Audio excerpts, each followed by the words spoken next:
وذكر فإن الذكرى تنفع المؤمنين.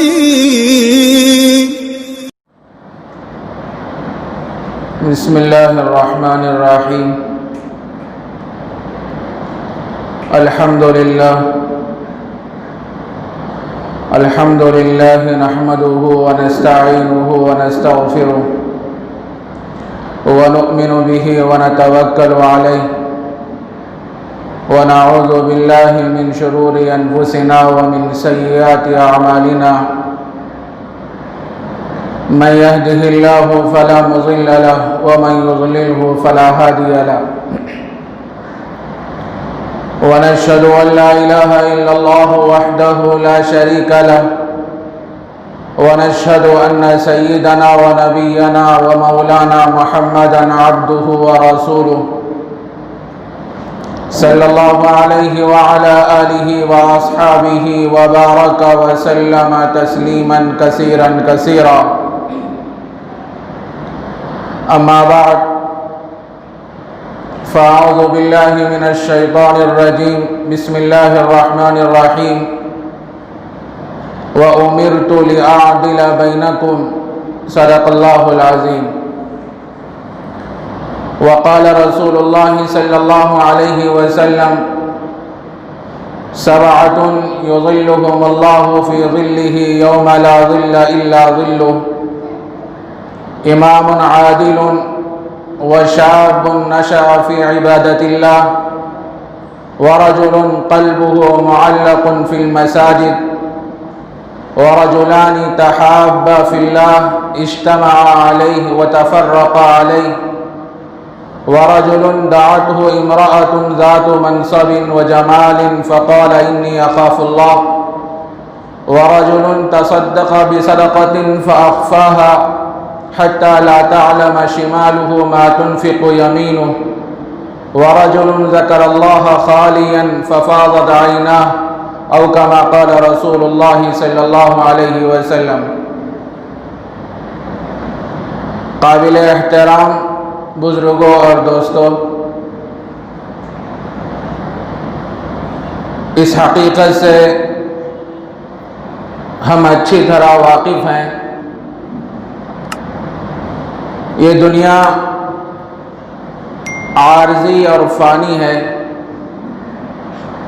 چند روزہ زندگی ہے. اس کے بعد ہم کو ہمیشہ کے لیے اس دنیا کو رخصت کرنا ہے. ظاہر ہے جب ہم قیامت میں پہنچیں گے اور قیامت کا جو دن ہوگا تو بڑا سخت اور خطرناک دن ہوگا. ہر آدمی پریشانی کے عالم میں ہوگا، ہر ایک کو اپنی فکر ہوگی اور ہر شخص پسینے سے شرابور ہوگا. حدیث میں آتا ہے، نبی اکرم صلی اللہ علیہ وسلم نے ارشاد فرمایا، کسی آدمی کو پسینہ اس کے ایڑیوں تک ہوگا، کسی کو اس کے کمر تک ہوگا،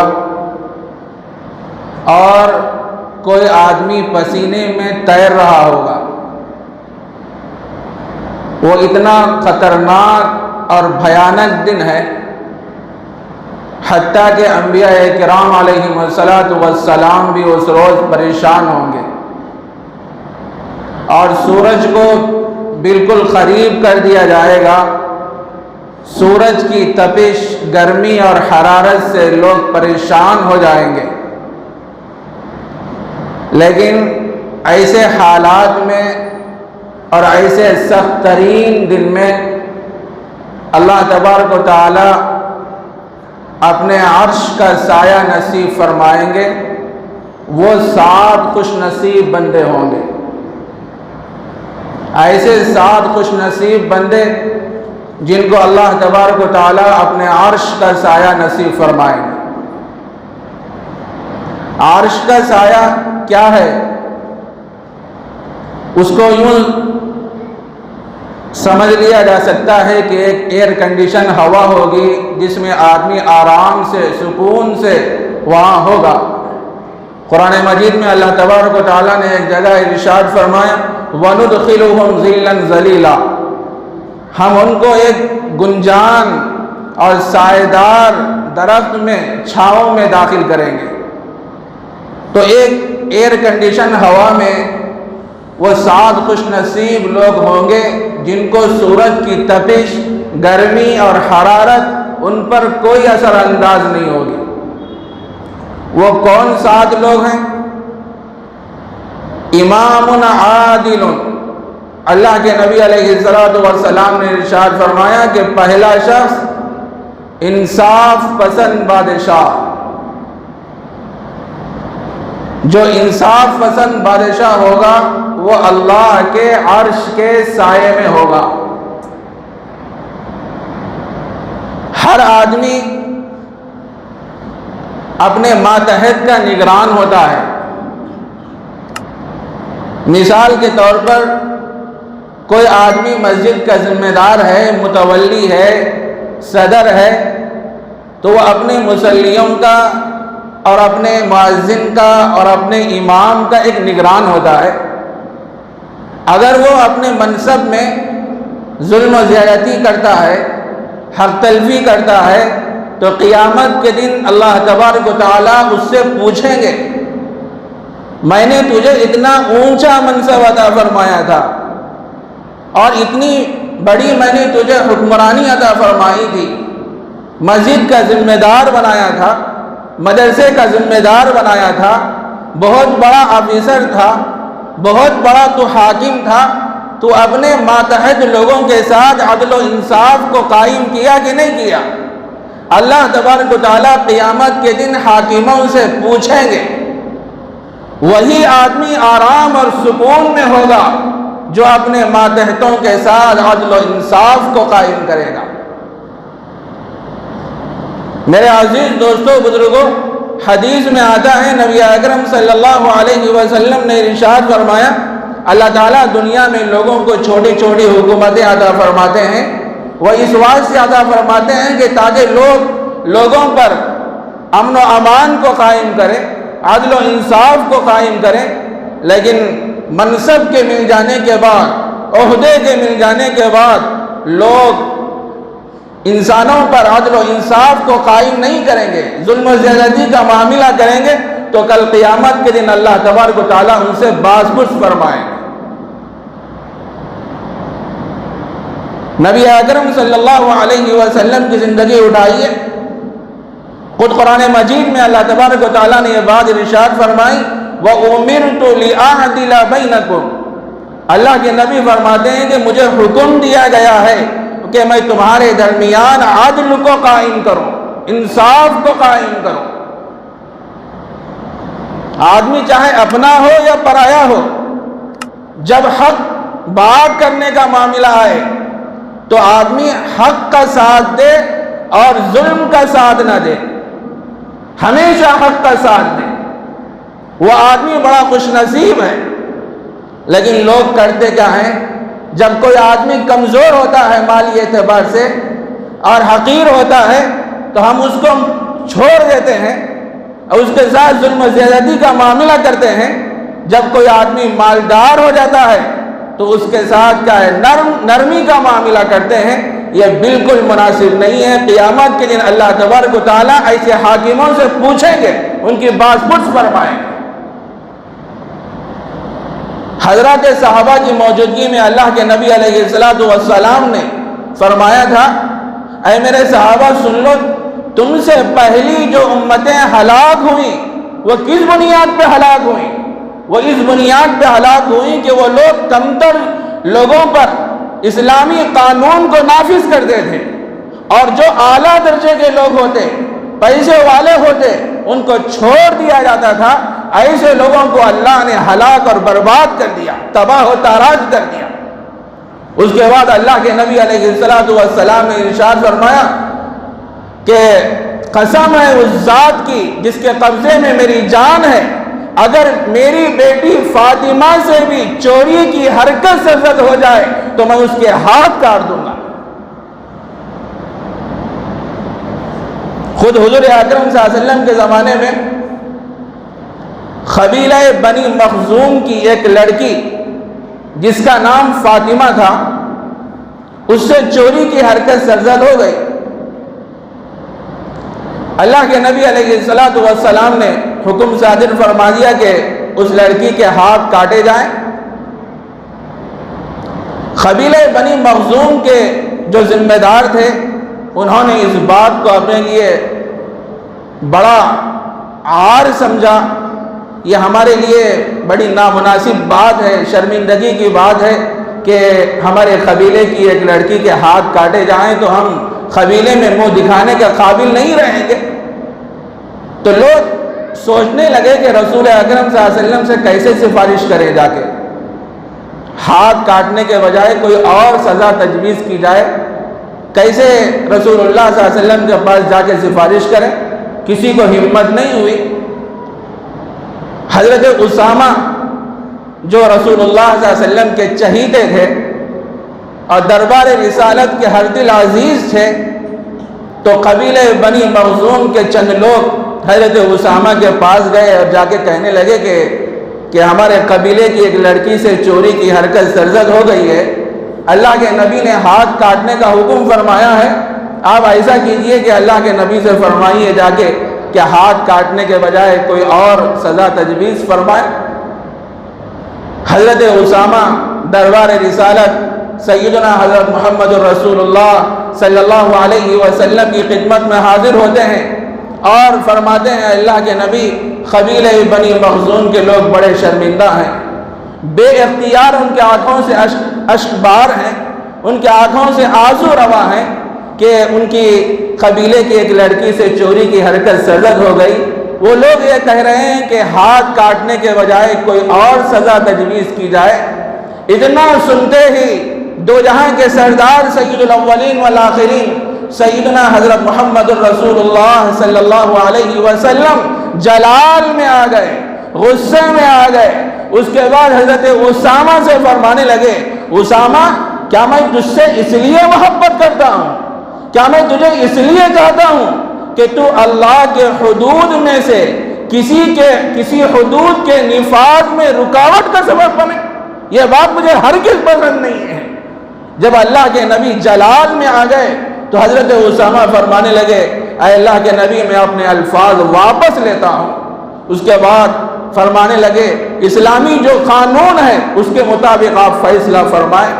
اس کے بعد اللہ کے نبی علیہ السلام نے حکم صادر فرما دیا اور اس قبیلہ بنی مخزوم کی لڑکی کے ہاتھ کاٹے گئے۔ میرے دوستو، جب ایسا انصاف ہوگا اپنی حکومت میں تو پھر سارے لوگ امن سے، سکون سے، اطمینان سے رہیں گے۔ آج منصب جب مل جاتا ہے، حکومت مل جاتی ہے، لوگ حکومت کے ملنے کے بعد تکبر میں مبتلا ہو جاتے ہیں، حماقت میں مبتلا ہو جاتے ہیں کہ میرا کوئی کچھ بگاڑ نہیں سکتا۔ ہاں، ہو سکتا ہے کہ آپ بڑے حکمراں ہیں، بڑے ذمہ دار ہیں اور پورے علاقے کے آپ امیر ہیں، آپ کو لوگ بادشاہ کے نام سے یاد کرتے ہیں، وزیر اعظم کے نام سے یاد کرتے ہیں، بہت کچھ ہیں، لیکن ایک بات یاد رکھ لو کہ یہ دنیا مختصر ہے، چند روزہ ہے، عارضی ہے۔ ایک دن آنے والا ہے، وہ دن ہے میدان محشر کا، قیامت کا دن ہوگا۔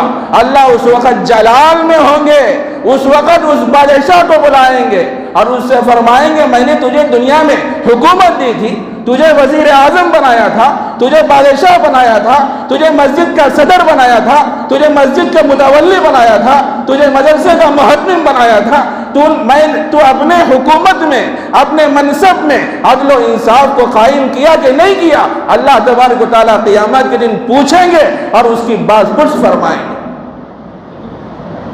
میرے بھائی، ہمیشہ آدمی کو حق کا ساتھ دینا چاہیے، چاہے آدمی اپنا ہو کہ پرایا ہو۔ اللہ کے نبی علیہ السلام کی زندگی اٹھائیے، مدینہ منورہ میں غیر مسلم حضرات اللہ کے نبی کے پاس فیصلے لے کے آتے تھے تو اللہ کے نبی علیہ السلام غیر مسلموں کے حق میں فیصلہ فرمایا کرتے تھے، بڑے بڑے صحابہ کے خلاف شکایتیں لے کے آتے تھے، اللہ کے نبی سارے باتوں کو سن کے غیر مسلموں کے حق میں فیصلہ کرتے تھے۔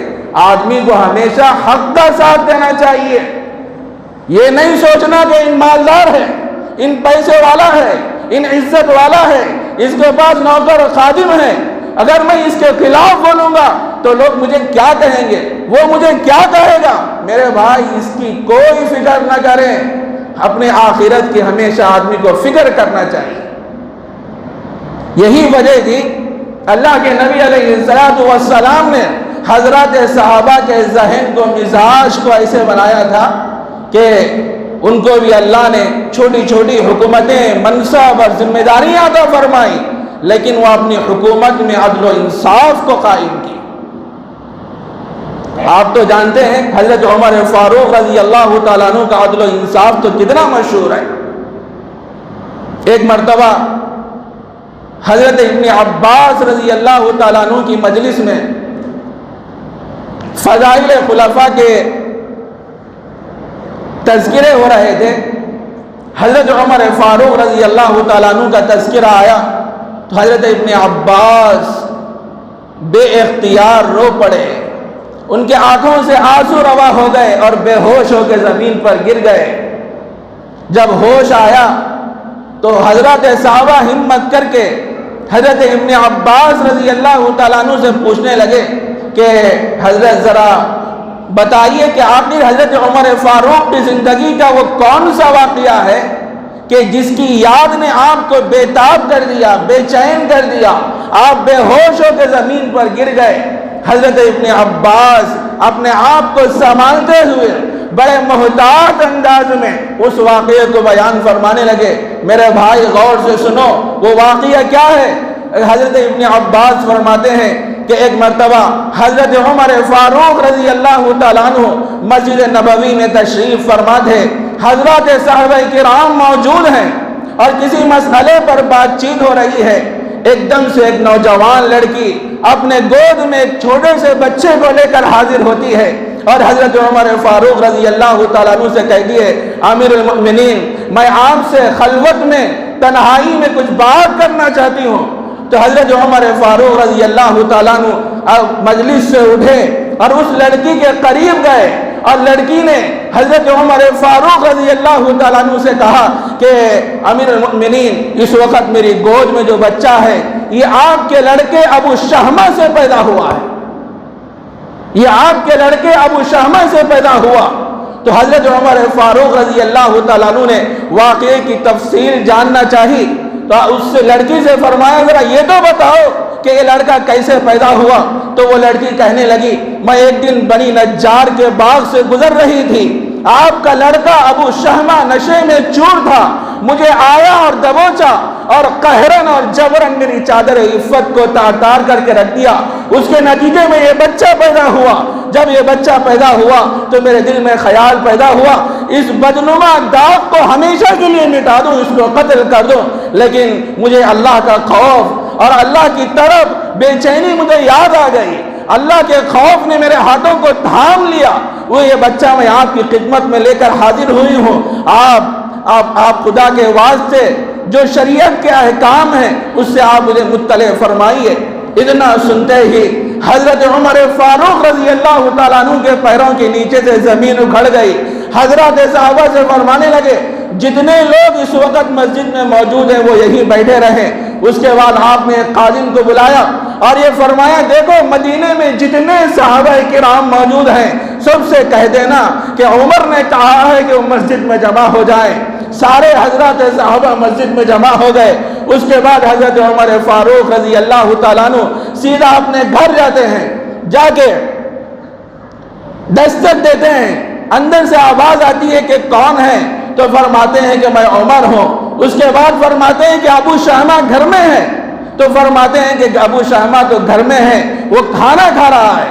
اب اندر داخل ہو گئے، اپنے بیٹے سے فرمانے لگے ابو شہمہ اطمینان سے سکون سے کھا لے، شاید تیری زندگی کا یہ آخری کھانا ہے، اطمینان سے کھا لے، سکون سے کھا لے، شاید تیری زندگی کا یہ آخری کھانا ہے۔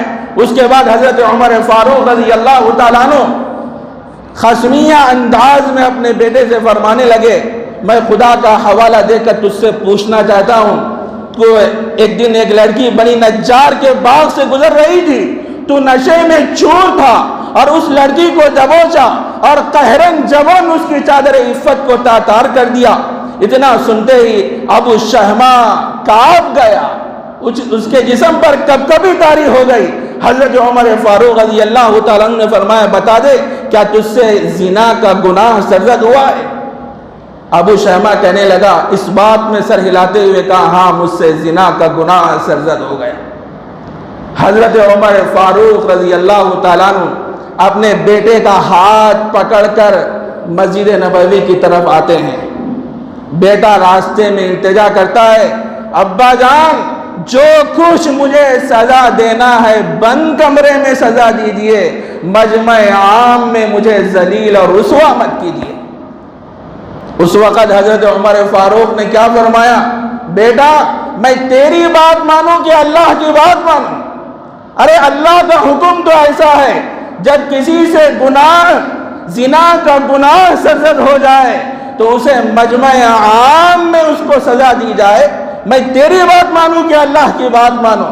ہاتھ پکڑ کے لائے، مسجد نبوی میں حضرات صحابہ موجود تھے، حضرات صحابہ سے فرمانے لگے کہ دیکھو یہ لڑکی ابھی تھوڑی دیر پہلے آئی تھی، اپنا واقعہ بیان کی، یہ لڑکی وہ بات جو بھی کہی وہ بالکل سچی ہے اور ابو شہما سے زنا کا گناہ سرزد ہو گیا ہے۔ اس کے بعد حضرت عمر فاروق رضی اللہ تعالیٰ عنہ افلاح نامی غلام سے فرماتے ہیں کہ میرے بیٹے پر زنا کے کوڑے برساؤ، 100 کوڑے برساؤ۔ افلاح نامی غلام سنا تو تھرا گیا، کانپ گیا، آقا زادے کو کیسے کوڑے مارو، یہ مجھ سے کیسے ہو سکے گا؟ وہ کہنے لگا کہ حضرت یہ کام تو مجھ سے نہیں ہو سکتا۔ حضرت عمر فاروق رضی اللہ تعالیٰ عنہ نے فرمایا، افلاح سن لے، تجھے وہ کام کرنا ہی پڑے گا جس کا اللہ اور اللہ کے رسول نے حکم دیا ہے۔ اس کے بعد افلاح نامی غلام تھراتے ہاتھوں سے ابو شہما کے جسم سے کپڑے اتارا اور نازک جسم پر کوڑوں کی بارش شروع کر دی اور 80 کوڑے پورے ہو گئے۔ ابو شہما کی صورت مرجھا گئی، آواز بند ہو گئی۔ حضرات صحابہ یہ منظر دیکھے تو ان کے آنکھوں میں آنسو آ گئے، اشاش کرنے لگے۔ بعض حضرات صحابہ ہمت کر کے حضرت عمر فاروق رضی اللہ تعالیٰ عنہ سے فرمانے لگے، امیر المؤمنین سزا میں کچھ تاخیر توقف فرمائیے، 80 کوڑے ہو گئے ہیں، صورت مرجھا گئی ہے، آواز بند ہو گئی ہے، سزا میں کچھ توقف فرمائیے۔ اس موقع پر حضرت عمر فاروق نے کیا جواب دیا، جب گناہ میں تاخیر نہیں ہوئی ہے تو سزا میں کیسے تاخیر ہو سکتی ہے؟ میرے بھائی کیسا عدل تھا، جب گناہ میں تاخیر نہیں ہوئی تو پھر سزا میں کیسے تاخیر ہو سکتی ہے؟ مزید کوڑے برسانے کا آپ نے حکم دیا۔ یہ بات ابو شہما کی والدہ کو معلوم ہوئی تو وہ روتے ہوئے آئی، آگے امیر المؤمنین سے درخواست کرنے لگی کہ میرے بیٹے پر مزید کوڑے نہ برساؤ، میں ہر کوڑے کے بدلے میں ایک پیدل حج کروں گی اور نفلی صدقہ کروں گی۔ اس موقع پر حضرت عمر فاروق رضی اللہ تعالیٰ عنہ نے فرمایا، دیکھو تمہارا پیدل حج کرنا اور نفلی صدقہ کرنا یہ سزا کا بدل نہیں ہو سکتا۔ مزید کوڑے برسائے گئے، آخری کوڑے پر ابو شہما کی روح ان کے جسم سے پرواز ہو گئی، ان کا انتقال ہو گیا۔ اس کے بعد عمر فاروق رضی اللہ تعالیٰ عنہ اپنے بیٹے کا جسم دیکھ کے روتے ہوئے فرمانے لگے، بیٹا میں نے جو کچھ تیرے ساتھ کیا ہے تیری بھلائی کے لیے کیا ہے، تاکہ تو آخرت کی رسوائی سے، آخرت کی ذلتوں سے بچ جائے، اس واسطے سے میں نے یہ فیصلہ کیا ہے اور اسلامی قانون تجھ پہ نافذ کیا ہے۔ میرے دوستو اندازہ لگائیے اس واقعے سے، جب حکومت میں عدل و انصاف قائم ہوگا تو لوگ امن سے، سکون سے اور چین سے رہیں گے۔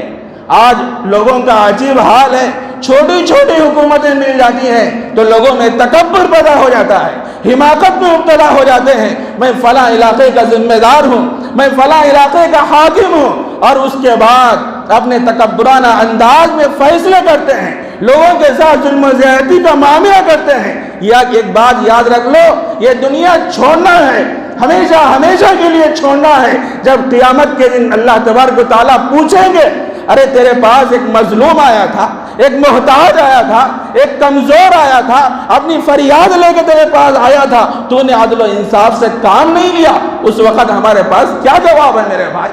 کیا جواب ہے میرے پاس؟ ہر آدمی جس شعبے میں کام کر رہا ہے، جس شعبے کا ذمہ دار ہے، وہ اپنے ماتحتوں کے ساتھ عدل و انصاف کو قائم کرے۔ گھر میں ہم رہتے ہیں، مرد ہونے کے ناطے ہم ذمہ دار ہیں، اپنی بیوی بچوں کا خیال کریں، ان کے ساتھ عدل و انصاف کو قائم کریں، اور جس شعبے میں ہم کام کر رہے ہیں اس شعبے کے تحت جتنے لوگ آپ کے ماتحت کام کر رہے ہیں ان کے ساتھ ہم عدل و انصاف کو قائم کریں۔ کوئی مسجد کے ذمہ دار ہے تو مسجد کے ذمہ دار یہ نہ سوچے کہ میں متولی ہوں، میں صدر ہوں، میں بڑا، میں نے اس مسجد کو تعمیر کیا ہے، سب میرے ماتحت ہیں، میں جیسا بولوں گا اس کے مطابق سب کو عمل کرنا ہوگا۔ میرے بھائی، آپ اپنا فیصلہ چلا سکتے ہیں، تھوڑے دن چلا سکتے ہیں، جب روح جسم سے نکل جائے گی، جب قیامت میں پہنچیں گے تو اللہ تبارک و تعالیٰ وہ دن یاد دلائیں گے، تیرے پاس ایک مؤذن آیا تھا، ایک امام آیا تھا، اپنی فریاد لے کے تیرے پاس آیا تھا، تو نے اپنی حکمرانی میں مست ہو کر اور تکبرانہ انداز میں اس کے ساتھ ظلم و زیادتی کا معاملہ کیا تھا، اس وقت ہمارے پاس کیا جواب ہوگا میرے بھائی؟ اسی لیے حدیث میں فرمایا گیا، نبی اکرم صلی اللہ علیہ وسلم نے ارشاد فرمایا، عدل ساعۃ خیر من عبادت 60 سنہ، ایک لحظے کا عدل کرنا یہ 60 سال کی عبادت سے بہتر ہے۔ 60 سال کی عبادت سے بہتر ہے عدل و انصاف کو قائم کرنا۔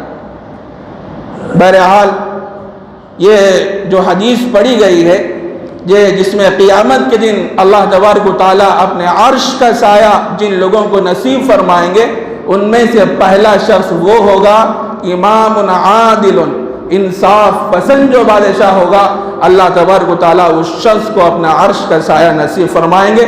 باقی جو 6 آدمی ہیں انشاءاللہ آئندہ جمعے کے موقع پر اس کا تذکرہ آپ کے سامنے آتا رہے گا۔ اللہ ہم سب کو عمل کی توفیق عطا فرمائے۔